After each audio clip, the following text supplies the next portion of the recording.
El deporte está lleno de grandes emociones, pero en algunos casos también se convierte en escenario de tragedias inesperadas. Muchos atletas que se encontraban en la cima de sus carreras, aplaudidos por miles de personas, perdieron la vida frente a sus fanáticos, transformando momentos de celebración en recuerdos dolorosos. Y eso es exactamente lo que verás hoy. Así que ya deja tu like, haz clic abajo en el botón para suscribirte y vamos allá. Dale Earnhardt no era simplemente un piloto de NASCAR, era una verdadera leyenda al volante. Llamado el Intimidator, recibió ese apodo porque no tenía miedo de acercarse y meterle presión a sus rivales. Dale era ese tipo de persona que dominaba el asfalto con una confianza que parecía inquebrantable. Con 7 campeonatos de NASCAR en su haber y 76 victorias, no solo hacía historia, sino que también hacía vibrar al público en cada curva. Pero no se trataba solo de velocidad y agresividad. Dale también era un hombre de principios, que valoraba a la familia y adoraba ver a su hijo, Dale Earnhardt Jr., seguir sus pasos en el automovilismo. Con su icónico auto negro número 3, se convirtió en un símbolo de este deporte y para muchos, en el mejor piloto que la NASCAR haya visto jamás. El 18 de febrero de 2001, Dale estaba justo donde más le gustaba estar, en la cabina de su auto, listo para disputar las 500 millas de Daytona, la carrera más prestigiosa de la NASCAR. Ya la había ganado una vez, pero en ese día, su misión parecía ser diferente. En la última vuelta, Dale protegía el liderato para 2 autos que significaban mucho para él, el de Michael Waltrip, su compañero de equipo, y el de Dale Jr., su hijo. Era todo o nada, y Dale estaba allí para protegerlos, como el guerrero que siempre fue. Pero en la última curva, todo cambió. Otro auto lo rozó, él perdió el control y chocó de frente contra el muro. Para quienes estaban mirando, parecía solo otro accidente más en la NASCAR, pero esta vez fue diferente. El impacto fue mortal, y Dale nos dejó en el mismo lugar donde siempre brilló.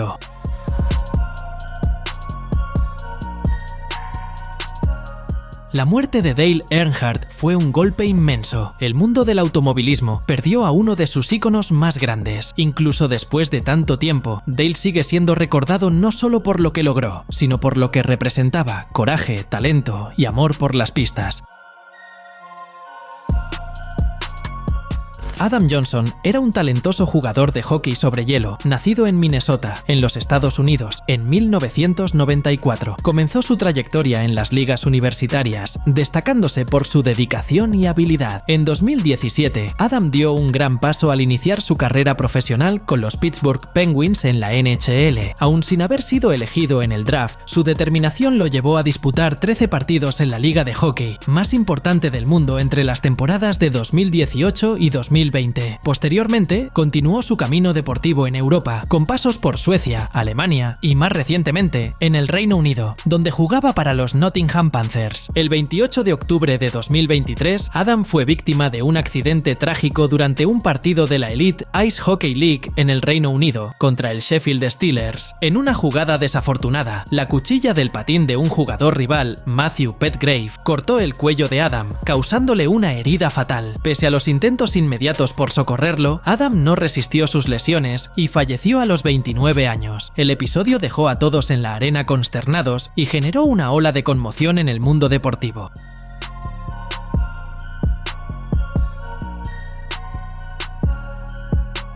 La muerte de Adam abrió debates sobre la seguridad en el hockey. En respuesta al incidente, la Liga Británica decidió hacer obligatorio el uso de protectores de cuello a partir de enero de 2024, una medida que busca prevenir accidentes similares. Además, los Nottingham Panthers rindieron homenaje a su jugador retirando el número 47 de la camiseta, un gesto simbólico que refleja el impacto que Adam tuvo en el equipo y entre los aficionados. Matthew Petgrave, el jugador involucrado en el accidente, también enfrentó las consecuencias del suceso. Fue arrestado acusado de homicidio involuntario, generando fuertes preguntas sobre si fue realmente un accidente o resultado de imprudencia. Petgrave alegó que la jugada no fue intencional y lanzó una campaña de financiamiento colectivo para cubrir sus costos legales y así pudo pagar la fianza.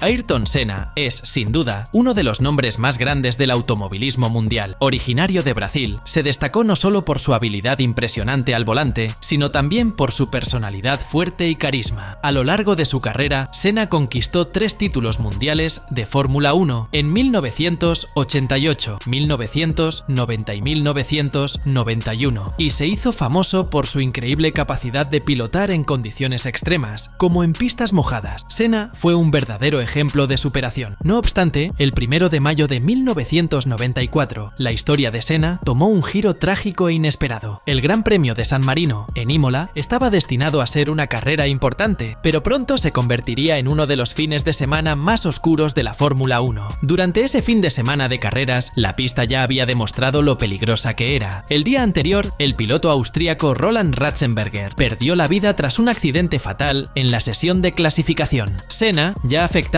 por la pérdida de un compañero de competición, entró en la pista decidido a ganar, pero también cargado con un gran peso emocional. En la carrera del 1 de mayo, Senna iba a la cabeza cuando en la 7ª vuelta su monoplaza perdió el control en la curva Tamburello. La velocidad era muy alta y aunque no fue un choque frontal, el auto de Senna golpeó fuertemente el muro de hormigón. El impacto fue grave, pero lo que realmente lo convirtió en fatal fue una pieza de la suspensión que se desprendió y perforó el casco del piloto, hiriendo su cabeza. Senna fue atendido de inmediato y transportado en helicóptero al hospital más cercano. Sin embargo, pese a los esfuerzos médicos, el piloto no resistió las heridas y fue declarado muerto horas después. La noticia se difundió rápidamente por todo el mundo y causó una enorme conmoción, sobre todo en Brasil, donde Senna era considerado un héroe nacional.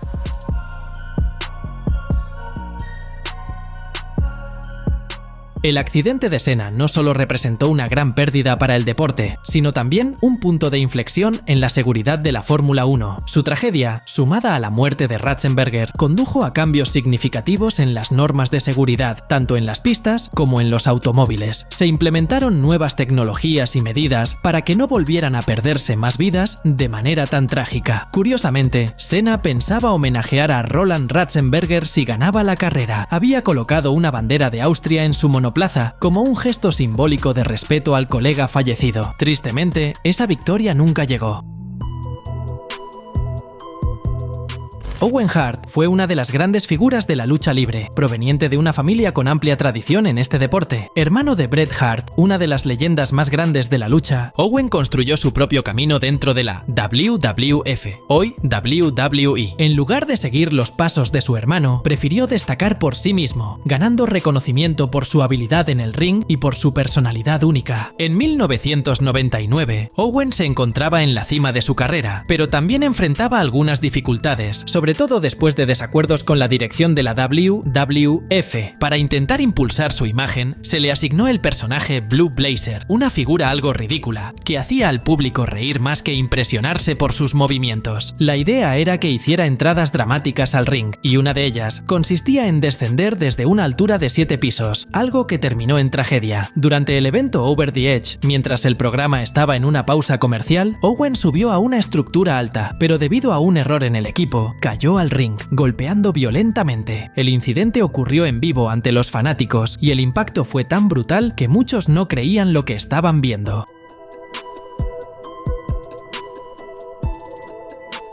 La reacción de la WWF ante la tragedia causó sorpresa en muchos. A pesar de la gravedad de lo ocurrido, la empresa decidió continuar el evento sin informar al público sobre la muerte de Owen. Esto generó indignación entre otros luchadores y empleados. La familia Hart, destrozada por la pérdida, demandó a la WWF, alegando que el equipo que causó la caída de Owen estaba defectuoso y mal diseñado. Al final, la compañía fue condenada a pagar $18 millones estadounidenses a la familia. Owen Hart, querido por colegas y aficionados, será siempre recordado no solo por su talento en el ring, sino también porque su muerte puso en evidencia fallas y descuidos de una industria del wrestling que en esa época estaba mucho más enfocada en el entretenimiento que en la seguridad de los luchadores.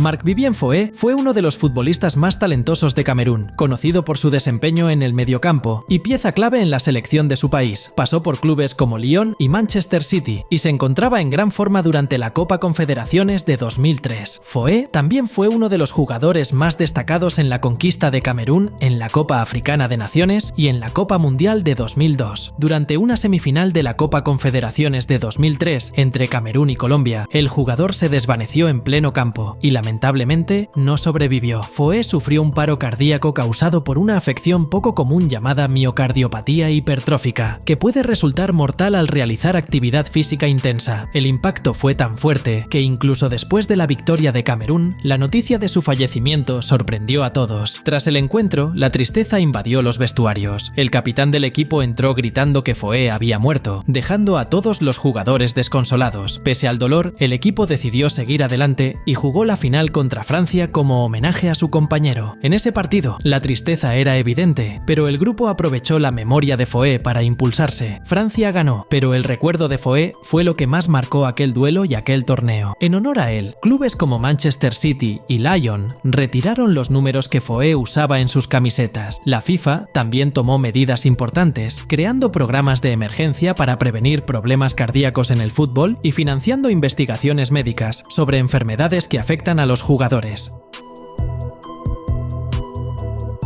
El caso de João Carvalho, luchador portugués de MMA, es otro de los más tristes en la historia de los deportes de combate. En 2016, tras perder por nocaut técnico en un combate contra Charlie Ward en Dublín, Irlanda, Carvalho empezó a sentirse mal y fue llevado de urgencia al hospital. Desafortunadamente, falleció 2 días después a causa de complicaciones cerebrales. Muchos en la comunidad de MMA, incluido el padre de Ward, creían que la pelea debió haberse detenido antes. Sin embargo, el referee Marius Domasat defendió su decisión, señalando que la detuvo en el momento preciso en que el luchador ya no podía continuar. El ministro de Estado de Turismo y Deporte de Irlanda también se pronunció, pidiendo cambios para garantizar una mayor seguridad en el deporte. Pero la verdad es que nada devolverá a João Carvalho. Solo podemos esforzarnos por evitar que sucedan más tragedias de este tipo.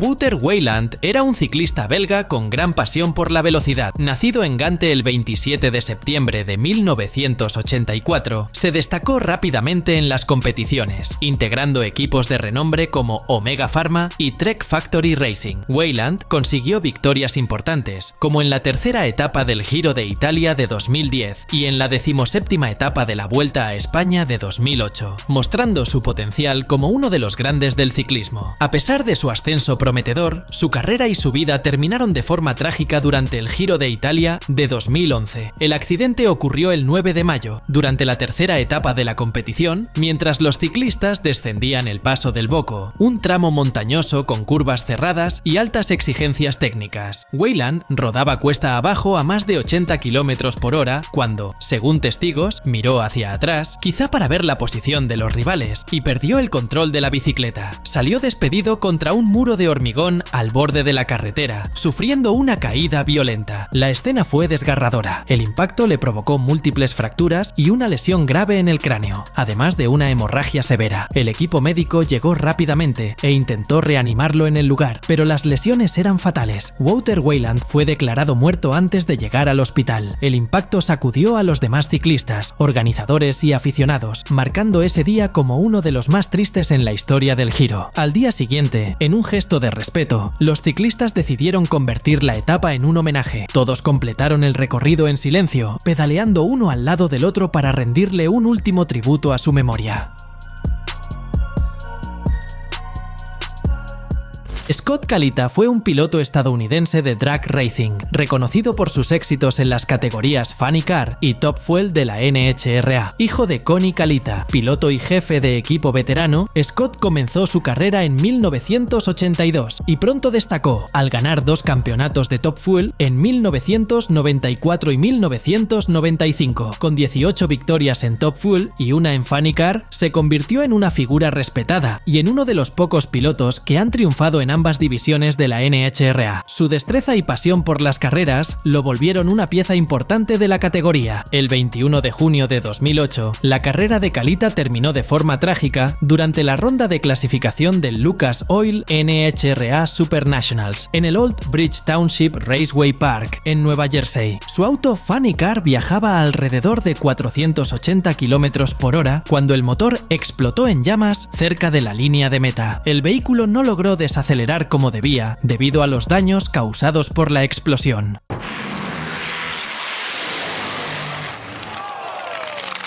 A pesar de los intentos de Kalita por controlar el auto, continuó a alta velocidad y chocó contra el muro de contención. El impacto causó daños enormes al automóvil y lesiones fatales a Kalita. La investigación reveló que el sistema de embrague había quedado atascado, manteniendo el motor encendido incluso después de la explosión. El análisis de los acelerómetros del vehículo mostró que Kalita sufrió impactos severos que fueron mortales. Además, se detectó un nivel de alcohol en la sangre de Kalita, aunque por debajo del límite de embriaguez, lo que se consideró una violación de las reglas de la NHRA. Su muerte provocó una serie de cambios en el deporte. La NHRA redujo la distancia de las carreras a 1000 pies e implementó nuevas medidas de seguridad como sensores para prevenir explosiones de motor y mejoras en los sistemas de frenado, todo con el fin de evitar que se repitieran accidentes de este tipo. Ahora un caso diferente, el de una atleta que, aunque sufrió un accidente grave que acabó con su carrera, al menos no perdió la vida en el proceso. Samantha Cerio, una joven gimnasta de la Universidad de Auburn, se hizo mundialmente famosa en 2019 a causa de una de las peores lesiones que se hayan visto en este deporte. Durante su presentación en el campeonato regional de la NCAA en Baton Rouge, en los Estados Unidos, Samantha sufrió una caída tan terrible que se fracturó ambas piernas. En un solo movimiento, terminó rompiéndose los huesos de la parte inferior de ambas piernas, además de dislocar las dos rodillas y romperse los ligamentos. Su carrera se terminó justo ahí, de una forma repentina que nadie hubiera podido prever.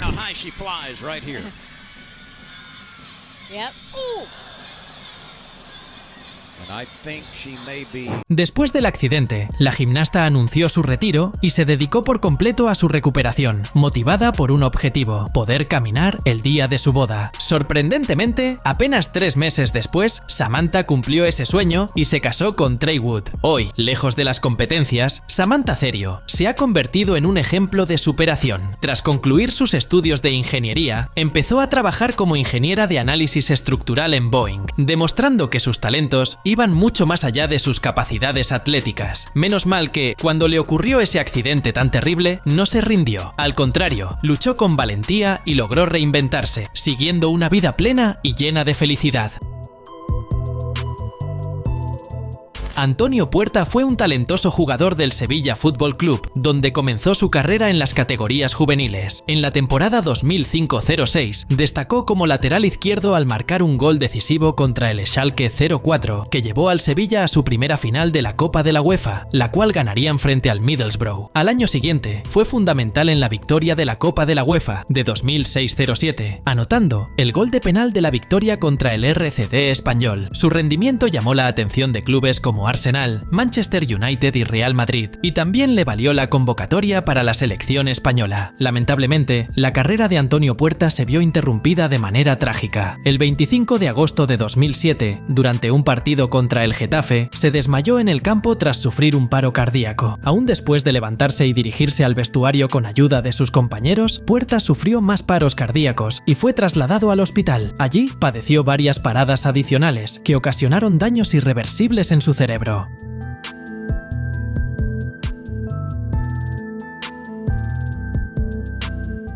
3 días después de permanecer hospitalizado, falleció debido a un problema cardíaco muy difícil de detectar. Sorprendentemente, Puerta ya había tenido problemas antes mientras jugaba e incluso entrenando, pero los exámenes no revelaron nada grave, así que continuó compitiendo. Su muerte causó una profunda tristeza en la comunidad futbolística, siendo otra vida perdida en la cancha. Puerta dejó una novia embarazada y fue velado en el estadio Ramón Sánchez Pizjuán, donde miles de personas, incluidas personalidades importantes del deporte, le brindaron su último adiós.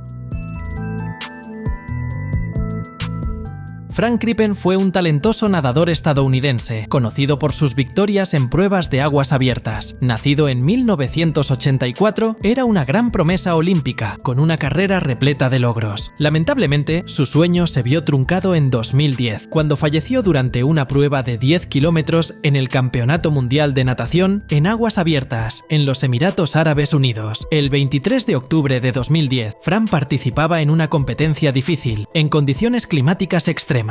El calor intenso, con el agua alrededor de 30 grados y la temperatura del aire cercana a 38, empezó a afectarlo. Durante la prueba, comentó a su equipo que sentía sed y dificultad para ver las boyas, señales claras de que algo no andaba bien. Aún así, Fran continuó nadando, decidido a no rendirse. Después de un tiempo, desapareció de la vista de los demás competidores y su cuerpo fue hallado cerca de media hora más tarde, ya sin vida, cerca de la última boya de la competencia. La muerte de Fran dio lugar a varias teorías. Algunos creen que el calor extremo y la deshidratación le provocaron un desequilibrio electrolítico, que ocurre cuando minerales clave como sodio y potasio se encuentran en cantidades inadecuadas, alterando funciones vitales como el ritmo cardíaco y los movimientos musculares. Otros señalan la posibilidad de un problema cardíaco, agravado por las condiciones adversas de la prueba. Aunque el informe oficial apuntó a una combinación de factores, la tragedia dejó al descubierto graves fallas en la organización del evento. Muchos cuestionaron la falta de supervisión adecuada de los atletas y la ausencia de medidas de seguridad, como un límite de temperatura para el agua o suficiente personal disponible para socorrer a los nadadores en problemas. La muerte de Frank Crippen fue una advertencia para la natación en aguas abiertas y tras el incidente se implementaron varias medidas para mejorar la seguridad de los deportistas. Pero la gran pregunta sigue siendo, ¿por qué las federaciones solo se preocupan de la seguridad de los atletas después de que ocurre una tragedia? No olvides suscribirte para ver más videos como este.